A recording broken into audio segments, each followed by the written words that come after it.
Hai guys, kembali lagi bersama aku Salsabila Yasmin. Jadi di video kali ini aku akan membuat rekomendasi buku yang akan teman-teman pakai nih ketika teman-teman itu masuk kedokteran gigi, khususnya waktu awal-awal semester.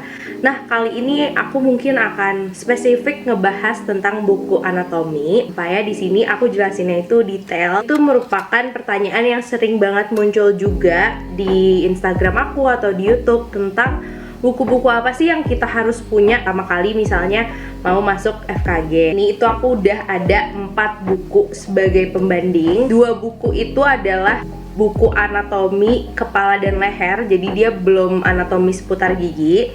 Dan 2 buku lagi itu adalah anatomi gigi. Aku kasih review awal-awal dulu. Jadi kita tuh akan pakai buku anatomi kepala dan leher di semester awal untuk blok Basic Medical Science. Jadi untuk blok dokteran umumnya, tapi karena kita itu FKG, jadi kita spesifik belajarnya di kepala dan leher. Meskipun nanti kita bakalan belajar sistem-sistem lainnya juga yang seluruh tubuh. Di Basic Dental Science atau BDS itu kita akan ngebahas spesifik tentang anatomi gigi, kayak gigi seri, gigi caninus atau gigi taring, dan gigi geraham. Itu tuh gimana sih bentuknya, identifikasi giginya, dan lain-lain. Kita itu juga akan pakai buku-buku ini untuk praktikum. Jadi pas nanti kita masuk akan ada praktikum anatomi. Waktu itu aku praktikum anatomi itu kebanyakan menggambar, guys. Jadi buat teman-teman yang mungkin di sini mau tahu hacksnya gimana caranya menggambar anatomi yang bagus, ya teman-teman harus punya atlas yang bagus juga.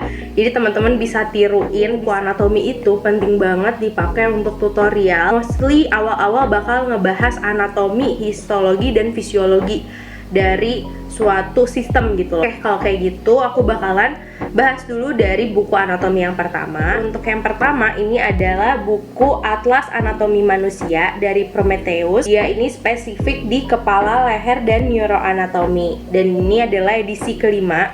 Setahu aku ini edisi terbarunya dia. Jadi kalau misalnya si Prometheus ini judulnya Atlas. Atlas itu tuh ibaratnya kayak dia tuh isinya gambar-gambar ilustrasi kepala leher gitu loh. Jadi yang emang full banyak banget gambarnya.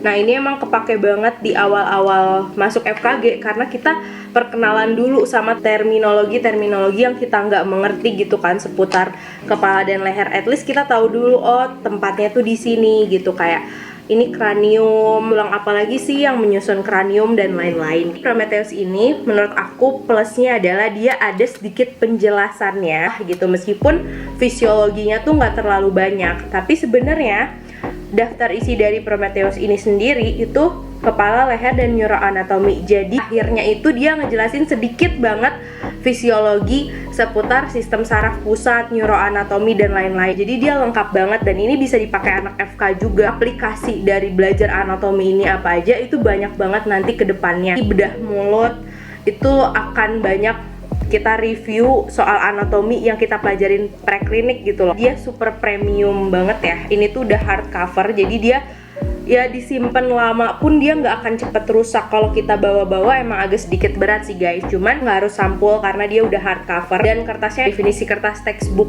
gitu loh, textbook yang bagus, yang bener-bener tebel dan berwarnanya juga bagus banget. Dan menurut aku buku anatomi itu emang penting banget untuk dia berwarna sih, untuk kita mengidentifikasi misalnya inervasi atau saraf-saraf atau vaskularisasi atau pembuluh darah tuh kita harus ngebedainnya dengan warna gitu. Next adalah anatomi untuk kedokteran gigi, ini dari Wong Becker. Jadi dari judulnya aja teman-teman bisa ngerti ya, anatomi untuk kedokteran gigi. Jadi dia nggak lebih general daripada Prometheus gitu. Kalau Prometheus itu dia bisa digunakan sama anak FK yang emang mau belajar bagian kepala leher. Kalau ini emang dia udah spesifik untuk kedokteran gigi. Dia penjelasan anatominya itu seksional. Menurut aku lebih nyaman sama pembagian daftar isinya dari Wong Becker ini. Pertama-tama dia membahas tentang os kranium dulu, tulang kranium atau tulang tengkorak. Abis itu dia ngebahas seputar otot-otot yang ada di kepala leher, which is itu sangat berguna banget untuk anak FKG. Arteri kepala leher, inervasi kepala leher, serta topografi dari neurovaskuler yang ada di kepala. simpelnya dia akan ngebahas spesifik. Yang pertama tulangnya dulu, yang kedua syaraf-syaraf tengkoraknya, yang ketiga pembuluh darahnya, yang keempat otot-ototnya. Karena dia emang ditujukan untuk kedokteran gigi, jadi kadang banyak banget penjelasan anatomi yang lebih mudah dimengerti. Misalnya dia ngebahas syaraf trigeminal, dia tuh punya table ringkasan dari syarafnya itu apa aja. Jadi setelah kita belajar bab syaraf itu, kita tuh udah bisa lihat tabelnya yang udah diringkas sama dia.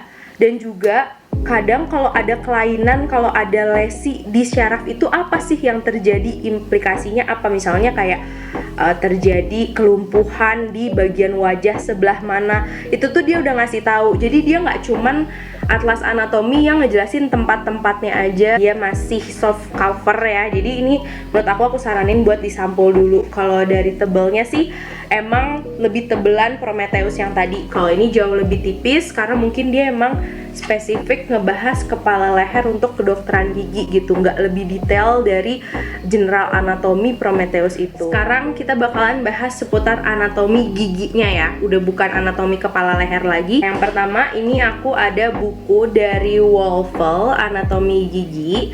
Jadi si Wolfel ini aku sukanya nggak cuman ngebahas anatomi gigi doang gitu. Di sini dia ngebahas anatomi gigi komparatif, artinya dia itu ngebedain antara anatomi gigi anak dan dewasa, nomenklatur giginya itu kayak gimana. Aku ini jadi poin plus banget adalah penerapan anatomi gigi pada praktik kedokteran gigi. Jadi kita belajar anatomi apa, terus penerapannya itu apa gitu. Yang terakhir adalah dia menjelaskan struktur anatomis rongga mulut. Gak cuman dia punya ilustrasi-ilustrasi yang dia gambar menarik, misalnya di pasien atau kalau misalnya di rongga mulut itu kayak gimana. Selain itu juga dia ada latihan dan studi kasusnya sama jawabannya juga. Tiap teman-teman baca per topiknya itu tuh kayak ada latihan di akhir-akhirnya. Warnanya cerah banget, kayak bikin aku tuh semangat untuk belajar. Padahal cuman kayak judul-judulnya doang atau tabel-tabelnya. Plusnya lagi buku ini adalah buku yang akan bisa kepake jangka panjang, karena di sini nggak cuman anatomi gigi doang, percaya deh, di sini lebih dari anatomi gigi. Nah, ini adalah yang terakhir, juga anatomi gigi yang ditulis sama dokter gigi Ichiningsih Wangijaya. Jadi lihat deh, bukunya emang super kecil, handy. Jadi nggak kayak textbook yang besar-besar pada umumnya. Itu ibaratnya jadi kayak rangkuman anatomi gigi gitu ya, karena dia udah compact segini doang. Dan ada rangkuman sedikit yang dia bahas tentang inklinasi gigi, alignment gigi, jaringan periodontium atau jaringan pendukung gigi. Menurut aku ini bisa dibilang kayak buku saku. Kalau teman-teman mau praktikum, teman bisa bawa ini karena ini nggak berat sama sekali ya kalau misalnya dibawa di tas. Ya bahasanya juga bahasa-bahasa yang lebih mudah dimengerti. Teman-teman bakalan praktikum gigi, carving gigi yang butuh banget nih detailnya tentang anatomi giginya tuh kayak gimana sih, morfologi gigi tuh di sini tuh dibahas banget dan lebih mudah dimengerti, lebih singkat. Menurut aku buku-buku yang aku rekomendasiin sama teman-teman sekarang ini itu semuanya bagus dan punya karakteristiknya masing-masing.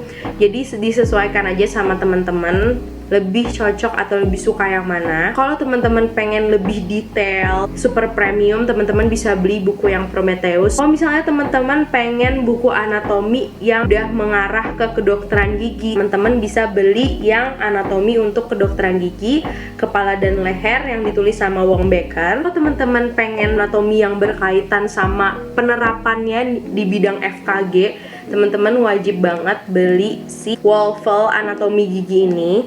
Tapi kalau teman-teman pengen yang handy, yang mudah dibawa-bawa, bahasa-bahasanya lebih mudah dimengerti, teman-teman bisa beli anatomi gigi edisi kedua dari dokter gigi Ichiningsih Wangijaya ini. Oke, gitu aja menurut aku rekomendasi buku anatomi yang akan teman-teman pakai pertama kali masuk ke kedokteran gigi. Kalau misalnya teman-teman ada request kira-kira buku apa lagi nih yang aku harus rekomendasiin ke teman-teman, teman-teman bisa tulis di kolom komen. Semoga teman-teman suka sama videonya dan semoga video ini bermanfaat untuk teman-teman semua.